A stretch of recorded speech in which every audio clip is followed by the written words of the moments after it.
Hi friends, welcome to my YouTube channel. ఈరోజు మనం కోడిగుడ్డు ములక్కాయ టమాటా కర్రీ వండే విధానం చూద్దాం.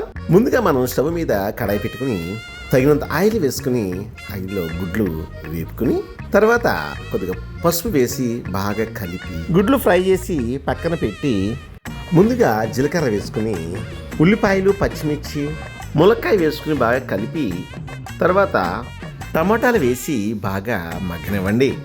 ఉప్పు వేసి కలిపి మూత పెట్టుకుని బాగా మగ్గిన తర్వాత తగినంత కారం చిటికెడు పసుపు వేసి కలిపి మూత పెట్టుకుని కాసేపు మగ్గనిచ్చి నీళ్లు పోసి ముందుగా వేయించి పెట్టుకున్న గుడ్లను అందులో వేసి కట్ చేసి పెట్టుకున్న కొత్తిమీరని వేసి కలిపి మూత పెట్టి చాలా ఈజీగా వండే కర్రీ అండి ఇది.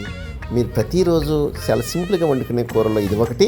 మీకు ఈ వీడియో నచ్చినట్లయితే లైక్ చేయండి, షేర్ చేయండి, సబ్స్క్రైబ్ చేయండి. నెక్స్ట్ వీడియో కోసం ఎదురు చూస్తారని చెప్పి ఆశిస్తున్నాం. బాయ్. మీరు నా వంటలు, మన వంటలు, మన అందరి వంటలు, ఆంధ్ర వంటలు. Thank you.